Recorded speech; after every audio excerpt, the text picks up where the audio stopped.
Sneak peek into the next Z video. It's not gonna be good. Yeah, it's toast. What's up, guys? So today we are going to try and pull the engine out of the Z. We managed to get it somehow rigged in here so we actually have some room. But we'll see what we can get done today. I got Josh here, so it'll go by faster because he's a monster. We have the whole front end off. Most of the front end. I've detached a bunch of shit underneath the car, but it's gonna be a nightmare. So I'm just gonna set up a time lapse and we'll see what we can do.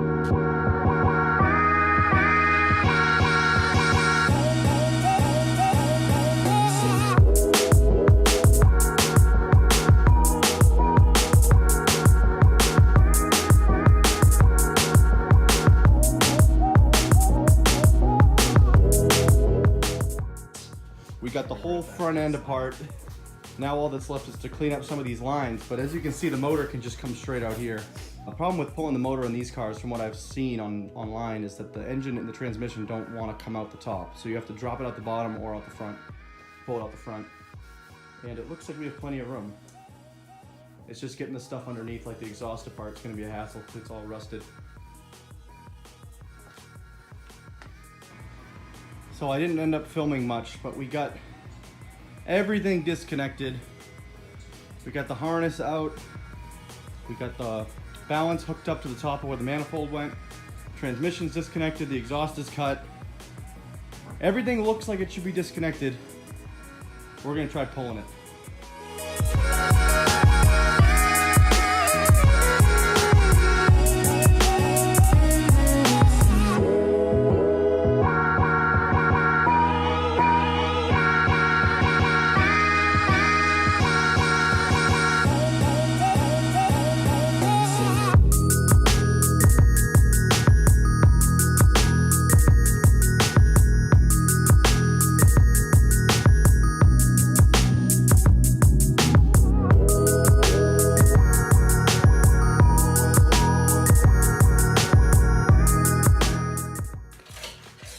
So we were unable to undo this flange from under the car. So I cut it back here and I was hoping that I could swing this up. This is the header. I was hoping I could swing this part up through the transmission tunnel, but unfortunately it sticks out too wide, so it ends up wedging itself. So what we did was we basically lifted up the engine enough that we could take the header off. And we're doing the other side right now, and it looks like that should be it. That's the only thing that appears to be still hanging on. But yeah, as you can see, it's getting caught behind the steering.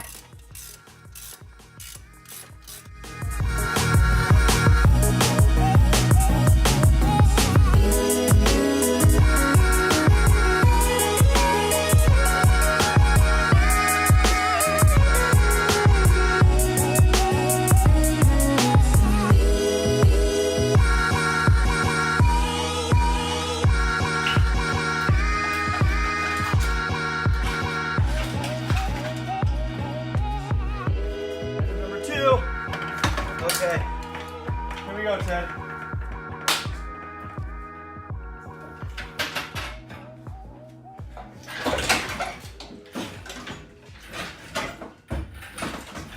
Good?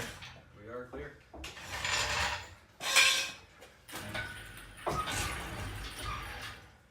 That's it. Nice. Is anything broken? Really long. Hold that still for me. Yeah. Did I break anything? Looks good to me. Yeah. That's it. She's out. Oh man, that's an annoying engine. Look at all this space, though. Man, we made such a mess. I am exhausted. I don't know about you. Josh left. In half of it. But between me, Ted, and Josh, it took us pretty much all day. Evan helped yesterday. Evan helped yesterday, yeah, that's true. But yeah, it took us the last 2 days pretty much to get the front end off and the motor out. Oh, Jesus. There's a good amount of transmission fluid. And cool. I wasn't able to pull the whole exhaust out to drop the drive shaft, so I just pulled the engine forward and let the drive shaft come out on its own. So as the transmission was coming out, it dumped all the fluid. A completely unnecessary thing that I wouldn't have done if I didn't have to. This sucked. This is one of the worst engine removal process. This is, I mean, like, on a scale of 1 to 10, the Miata was a 1. The Subaru was probably a 2. The Subaru was pretty easy. That's probably a 2. I mean, the 1J was kind of hard because that was like a thing. Like, it's not isn't supposed to go there. But this was, this is like an 11. This is the hardest engine to pull. There's so much shit going on. I will say though, the only benefit was that you can undo the whole engine harness from under the dash. You don't have to completely take off every sensor. But it's out. New one's coming in a few weeks. It'll be a little while before we touch base again. Me, Ted, Evan, Josh, everyone, we're all going to Florida for a few weeks. I'm getting married, so, you know, so it'll be a little while before we put the engine back in. But when we get back, new engine's coming, we're sticking it in. So I will see you guys then. Ooh, look, a box. Surprise, it's another VQ. This one is much cleaner. Out of a 2015 Infiniti Q50. And now I have to figure out how to get it up on a hoist so I can bring it over next to the broken one and swap E-parts. I have to take off the manifold to get to bolting that to the top of the block. Pain in the ass. Much cleaner than the old one. I mean, this one wasn't in bad shape, but this one almost looks brand new. It's just dusty. And they left all the wiring intact too, from what I can tell. Because these just come out from behind the firewall. And I was kind of nervous that they'd be a different harness. But yeah, looks to be the same.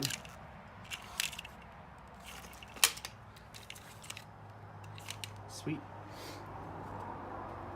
So VQ37 VHRs. One's from a 370 and one's from a Q50.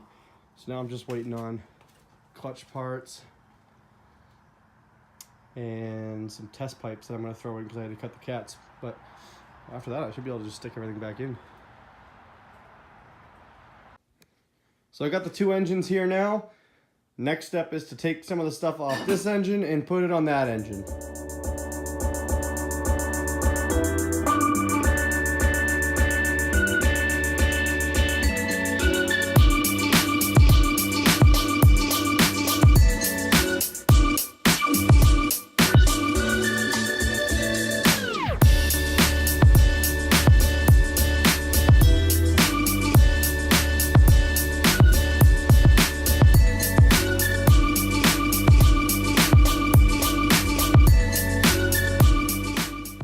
Just like that, I have all the accessories from the old engine swapped over to the new engine.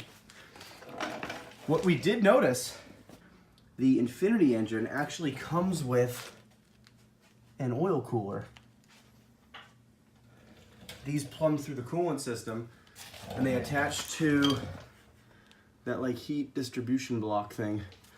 And that's the only part that's different, is that block and then those lines and the cooler.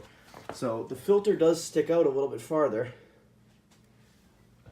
But hopefully that doesn't cause any issues. But other than that, this one's all set. Next up is wiring.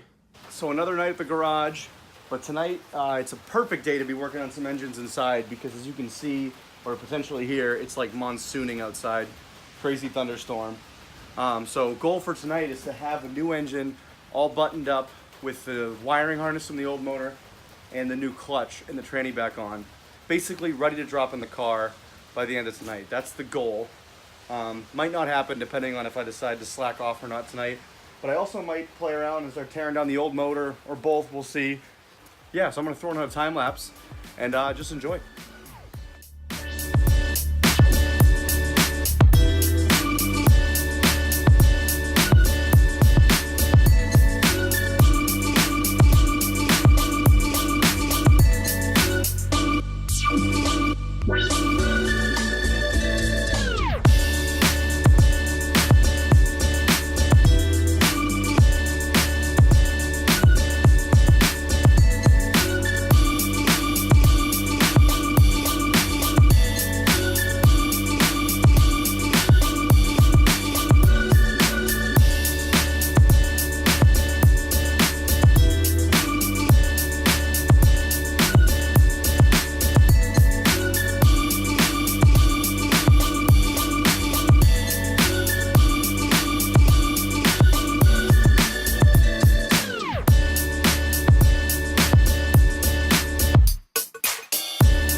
because I'm in a rush, I got a little ahead of myself and didn't take any footage or anything, but we got the transmission on. I got new hardware for the headers and we got those bolted up. Now all that's left is to tidy up all the wiring and make sure everything is connected and then get it set up to go in the car, which is amazing. Yeah. So there we go. It's all ready to drop in the car. Honestly, if it wasn't raining outside right now, even though it's late, I'd probably just stick it in just because, oh man, it's been too long. It's beautiful outside today. Goal for the day, somewhat ambitious, but I want to get the motor in the car. I'm all by myself, but you know, I've done motors so many times now, so it's all the same. So I'm gonna set the camera up and see what I can get done today.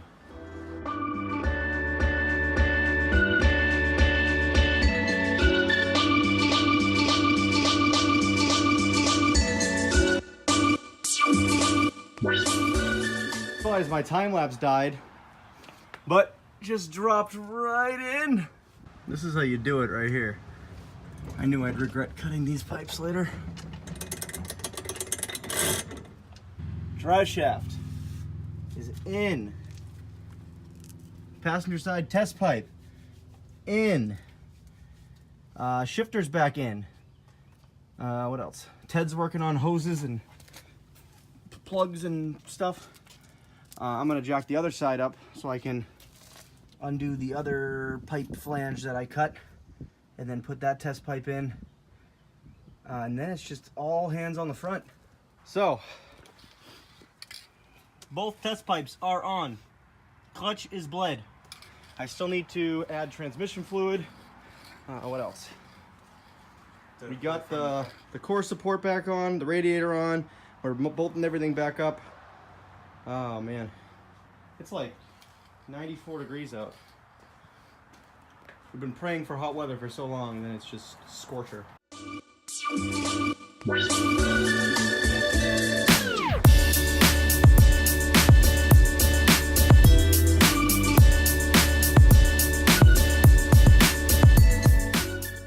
We got all hands on deck today. Yeah, there's no way this isn't getting done. Glove up, bitch. And that's it. Give it a start. Oh yes.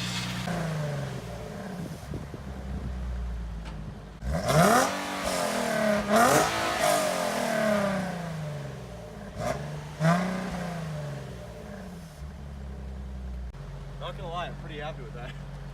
Yeah. It gives it a little bit of without being too It doesn't PQ sound trumpet. Like a 356. It still trumpets. Trumpet! So as you can see, car works great. Everything's together. It needs some air in the tires, but that's about it. And then just a few relearning things. I'm sure some bugs that'll kind of work itself out. But yeah, the exhaust sounds great. I'll play a little clip when this light changes.